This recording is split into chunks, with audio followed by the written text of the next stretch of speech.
Olá pessoal, então estamos aqui agora no terceiro bloco, de 4 blocos. Já tivemos uma introdução aí sobre conceitos de estratégia, uma introdução sobre a aplicação da estratégia, principalmente o comportamento aí do gestor em cima de uma boa aplicação da estratégia, alguns conceitos aí sobre ferramentas estratégicas também foram vistos. E agora a gente vai trabalhar em cima de uma ferramenta específica, que chama-se Balance Scorecard. Vamos dar uma breve explanação aí sobre Balance Scorecard e mais ou menos aonde ele está vinculado aos objetivos e à execução dessa estratégia dentro do nosso negócio. Falando então sobre a DNA, eu faço parte então da empresa DNA Corporativo, sou um dos consultores dessa empresa. Vocês podem acessar o nosso site, são convidados, www.dnacorporativo.com.br. Ali baixar mais alguns vídeos, tem vídeos que falam estritamente sobre estratégia também, sobre outros serviços que a gente executa, E ali tem os nossos contatos também, caso tenham mais alguma dúvida. Como em todos os blocos, tem uma pequena apresentação minha, sobre o meu currículo e tal. Vocês podem também baixar isso via site ou tendo acesso às lâminas também. Legal.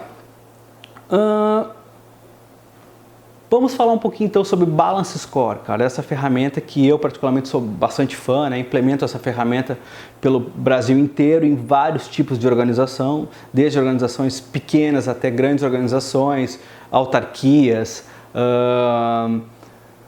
órgãos federais, clubes. Então, em todo tipo de negócio, ele é passível de se implementar uma ferramenta como Balance Scorecard e a gente vai ver o porquê essa ferramenta é tão eficiente na hora de executar, ajudar na execução de um plano estratégico. Eu sempre costumo dizer quando a gente vai trabalhar a gestão estratégica, que dirigir uma empresa não é vê-la como ela é, mas como ela será. Ou seja, a gente tem que enxergar o negócio lá na frente para conseguir construir agora. Então é como se a gente fosse bater duas fotos. A gente bate uma foto da situação atual e a gente bate uma foto do futuro desse negócio, a gente desenha o futuro desse negócio. Neste meio, neste gap que a gente chama, entre uma situação e outra, existem requisitos que nós deveremos implementar para que a gente consiga atingir esse futuro, ou seja, esse deslocamento depende de alguns requisitos. Isto é a execução da estratégia, certo? Balance Scorecard. A gente vai trabalhar com 4 perspectivas básicas, ou seja, a gente vai enxergar a empresa através de 4 perspectivas básicas, que chama perspectiva financeira, perspectiva de processos, perspectiva de clientes e perspectiva de aprendizagem organizacional. Por que existem as chamadas 4 perspectivas básicas de painel? Ou seja, toda a literatura de Balance Scorecard você vai encontrar essas 4 perspectivas, além de talvez outras, certo? Que são as chamadas complementares. Mas, por exemplo, vamos falar de perspectiva financeira, Qual é o negócio ou a organização hoje que não trabalha com uma perspectiva financeira? Eu tenho uma empresa, por exemplo, uma escola que não visa lucro, por exemplo, uma ONG que não visa lucro, ou uma escola que não, sei lá, que dá bolsas de estudo, por exemplo, Ok, legal, vocês não visam lucro, ou seja, o objetivo final não é arrecadar dinheiro, não é juntar dinheiro, e sim desenvolver pessoas. Legal. Agora, eu tenho que ter recursos para pagar a luz, para pagar um aluguel, para pagar material, para pagar um instrutor, para pagar vários requisitos que vão fazer com que este negócio se movimente depende de recurso financeiro. Então, todo o negócio, toda a organização que eu digo depende de recursos financeiros. Por isso que, inevitavelmente, teremos que ter uma perspectiva financeira do nosso negócio, ok? Perspectiva de clientes, por exemplo. Vocês conhecem alguma organização que não tenha clientes? Tipo, montei uma empresa, mas a minha empresa não tem cliente. Então, qual a razão de ser de uma empresa que não tem cliente? Não existe. Nem que eu tenha um tipo de cliente. Sei lá, eu tenho uma ONG que cuida de panda, por exemplo. Legal, quem é o meu cliente? É o panda. Então, eu tenho que estudar este cliente para oferecer o melhor a este cliente, não o que eu entendo que seja melhor, e sim o que é melhor para ele. Por exemplo, eu adoro lasanha, adoro massa, eu vou oferecer lasanha e massa para esse panda? Não, ele vai morrer. Mas eu estou fazendo o melhor que eu posso no meu entendimento. Percebe que é o grande erro que as organizações fazem, oferecer aos seus clientes o que elas entendem que seja melhor para elas. E nem sempre o cliente busca isso, né? A gente tem que entender o cliente e oferecer para ele o que é melhor para ele, certo? Há um preço mais em conta, é isso que ele busca, isso é qualidade, certo? Então eu tenho que saber que o panda gosta de bambu e eu tenho que oferecer o melhor bambu para ele. Pronto, eu vou garantir a sustentabilidade, a sobrevivência deste meu cliente, que é o meu objetivo, certo? Então por isso que eu tenho que entender o cliente, então eu tenho uma perspectiva chamada perspectiva de cliente. Perspectiva de processos. Entendendo o meu cliente, eu sei o que ele quer. E eu sabendo o que ele quer, eu posso trazer isso para dentro do meu negócio e trabalhar processos, melhorar processos, para que eu consiga oferecer então o que é melhor a este cliente através desses requisitos que eu descobri, certo? Então, por exemplo, eu tenho uma empresa lá, eu sou motoboy, abri uma empresa e eu tenho um único processo. Pegar alguma coisa de algum lugar e entregar alguma coisa em outro lugar. Poxa, uma empresa tem um processo só. Legal, ela tem um processo. Ou seja, se ela tiver excelência na execução desse processo, eu não vou ganhar cliente. Ou seja, o que o meu cliente busca? Rapidez na entrega, segurança na entrega. Então, se eu conhecer bem a cidade, eu vou conseguir chegar a atalhos a esse cliente e conseguir entregar mais rapidamente este produto a este cliente. Não estou agregando valor, então, a esse cliente? Não é verdade? Então, é o único processo que eu tenho, entregar mais rápido, e eu consigo executar isso, estou ganhando cliente, certo? Então, se eu não conseguir entender quais são os processos que impactam nos requisitos de qualidade ao meu cliente, então, eu não estou sendo eficiente, certo? E perspectiva de aprendizado e crescimento, então? Por que ela é uma perspectiva básica de painel de pilotagem, ou seja, de Balance Scorecard? Porque toda a empresa aprende. Né? Toda a empresa aprende. Nem toda a empresa consegue registrar esse aprendizado para que não erre novamente, né? Muitas caem no mesmo erro constantemente. Outras fazem o quê? Aprendem com esse erro, registram esse erro através de um histórico, mudam a sua forma de executar as suas tarefas e atendem melhor e não caem mais naquele erro. Certo? Digamos assim, sei lá, tive algum problema na entrega do meu serviço, né? Eu vou passar por esse problema constantemente enquanto eu não ajustar esse erro. Enquanto eu não enxergar a origem desse problema, consertar a origem desse problema, eu vou constantemente passar por esse problema, constantemente eu vou deixar o meu cliente insatisfeito. Se eu aprender com isso, eu vou corrigir esse erro, né?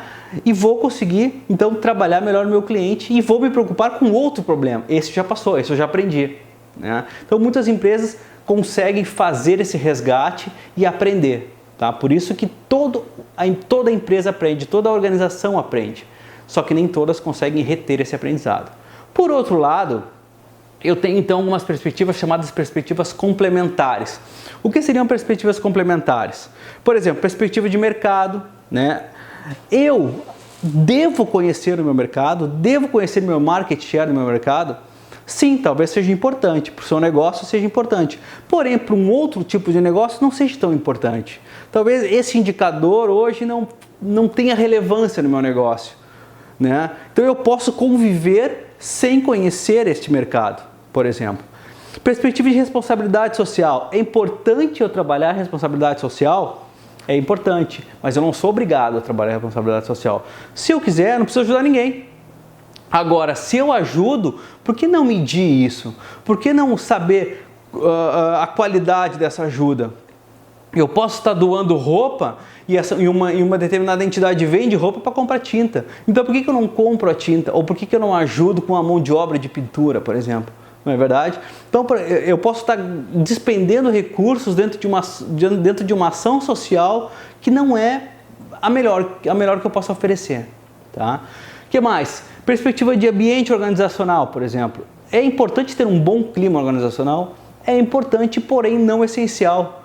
né? Vimos por empresas aí de outros países, como China, Índia, que são potências aí que crescem 8, 7, 10% ao ano, que tem um clima organizacional terrível, né? Empresas com um clima organizacional não tão agradável, que tem resultados excelentes. Outras empresas com um ótimo clima organizacional, que também não são muito rentáveis, né? Ou estão com desempenho não tão como a gente gostaria que tivesse, né? Então são perspectivas que o gestor vai escolher qual ela quer assumir, certo? Então a gente tem aqui, por exemplo, um exemplo de painel de pilotagem de como a gente vai se comportar dentro desse ambiente, tá? Outros benefícios esperados através do painel de pilotagem, por exemplo, conhecer o status da empresa, saber como é que essa empresa está indo, divulgar metas e cotas, ou seja, todas as pessoas vão ter acesso às metas e cotas de todos os colaboradores envolvidos no projeto estratégico, manter o foco em objetivos, saber o que é importante, conhecer tendências, desenvolver uma visão global, ou seja, enxergar a empresa como um todo, definir prioridades, que é o mais importante hoje em dia, né? A gente trabalhar menos e conseguir mais resultado, enxergar-se como parte do resultado, ou seja, eu saber qual o indicador que eu estou trabalhando, os planos estratégicos que eu estou envolvidos, aonde eu vou alcançar objetivos dentro da minha organização, né? O que eu estou buscando para conquistar essa estratégia. Enfim, vários requisitos aí que nos ajudam. Esse daqui é um exemplo de painel de pilotagem, ao qual eu tenho 7 perspectivas, né? A gente pode notar aqui fluxo de caixa, margem de contribuição, tudo são objetivos estratégicos. Cada objetivo estratégico vai virar precedido de indicadores, né, com sinaleiras, que na verdade a gente vai navegar nisso no último bloco, né, conhecer melhor um pouco dessa estrutura. Mas a gente tem projetos vinculados, a gente tem período de análises, a gente tem vetores aqui de impacto, né, ou seja, eu melhorando um objetivo, onde é que eu vou impactar isso em outros objetivos. Então, quer dizer, essa aqui é uma tela, na verdade, é uma foto da nossa estratégia. Certo? O que mais que a gente tem aqui? A gente costuma comparar um pouquinho planejamento estratégico e Balance Scorecard. Tá? Eu digo que planejamento estratégico é o livro, né? E o Balance Scorecard é o filme. Então a gente tem aqui um caso, por exemplo, do Senhor dos Anéis, por exemplo. Se eu fosse descrever para vocês, ou vocês estiverem lendo um hobbit, por exemplo, um hobbit dentro de um livro, vocês vão ter uma imagem desse hobbit. Se vocês enxergarem essa imagem num filme, vocês vão ter outra imagem. Se eu mostrar isso para 100 pessoas, se eu mostrar um filme para 100 pessoas, as 100 pessoas terão a mesma imagem deste personagem chamado Hobbit, não é verdade? Então, quer dizer, o planejamento estratégico ele é mais subjetivo, né? Cada um vai interpretar de um jeito. O filme ou o painel de pilotagem, todos serão alinhados dentro da mesma plataforma de consciência estratégica. Tá? Todos terão o mesmo alinhamento estratégico, então por isso que essa ferramenta é muito importante, tá? Porém, uma na verdade não consegue ser implementada sem a outra, né? Não posso montar um Balance Scorecard sem ter, obviamente, a minha estratégia pré-definida. Por que adotar então o BSC, né? Primeiro que a gente precisa de uma ferramenta que nos auxilie na implementação da estratégia. Tá? Segundo, a gente precisa comunicar então essa estratégia a todos os colaboradores. Temos ali 70% dos casos de fracasso, o problema não é a má estratégia, ou seja, não é a má ideia, e sim a implementação dessa ideia, né? E temos aqui uma outra frase muito importante, muito interessante também, que diz assim, ó, o indivíduo sem informação não pode assumir responsabilidades. Um indivíduo que recebe informação não pode se deixar de se sentir responsável. Ou seja, se eu não expliquei direito, vocês não são obrigados a entender. Ou seja, vocês podem executar isso da maneira como vocês entendem que é correto. Agora, se eu expliquei e garanti o entendimento, vocês têm a obrigação de executar aquele processo da maneira como eu expliquei. Então, quanto mais informação as pessoas tiverem, melhor elas vão executar determinadas tarefas. Quanto menos informação, mais subjetivo vai ser essa execução, certo? Por fim, temos aqui mais um esquema, né, que eu montei, interagindo um pouco do mercado com a empresa. Tá? A gente tem ali primeiro um alerta visual, ou seja, uma imagem desse painel, que vai nos garantir aí uma certa condição de sinaleiras. Essas informações são trazidas dentro da empresa, certo? Através aí então da gestão de conhecimento, né? A gestão do conhecimento é o quê? Eu trabalhar as informações que eu tenho, trazer isso para dentro do meu negócio, mudar os meus processos, a maneira como eu executo os meus processos e devolver isso para o mercado dentro de um novo posicionamento, tá? Então eu vou devolver isso, ou seja, eu atualizo as minhas informações, eu atualizo os meus processos, a maneira como eu conduzo os meus serviços e os meus produtos, mando isso de volta ao mercado, o mercado reage novamente, eu coleto novamente as informações, né, através do conceito de inteligência competitiva, escolho novos padrões para assumir novas informações, esse mercado me devolve a sua nova percepção sobre a minha quantidade de serviços que eu estou prestando, né, sobre a qualidade desses serviços e novamente recomeça o ciclo, né? Esse meu painel de pilotagem vai trazer então novas informações e a partir das novas informações então eu reinicio o meu processo, eu começo a trabalhar novamente os processos e devolvo ao meu mercado então um novo ciclo aí de reparos, um novo ciclo de qualidade nos meus serviços, né? Então o painel de pilotagem ele vai trabalhar essa questão da sinaleira, né? Ele vai dizer, olha, tá melhor, tá pior, melhorou aqui, piorou ali, e eu vou estar sempre me adequando, então eu vou estar sempre me alinhando com o que o mercado está buscando em matéria de qualidade. Essa lâmina aqui é uma lâmina bastante interessante, tá? Ela trabalha barreiras na implementação da estratégia. Então, quer dizer, para eu conseguir implementar de uma forma harmônica uma estratégia, eu tenho que ter definidos metas, ações, habilidades, recursos, incentivos e informação. Tá? Sem todos esses requisitos, a minha implementação da minha estratégia ela fica mais capenga, ela fica mais difícil de ser implementada. Tá? Então, para cada caso, aonde faltam cada tipo daqueles requisitos, eu tenho uma situação. Por exemplo, tá? Eu tenho metas, eu tenho ações definidas, eu tenho habilidades, eu tenho recursos, eu tenho incentivo, mas me falta informação. Ou seja, se eu não tenho informação, o que eu tenho? Eu tenho caos.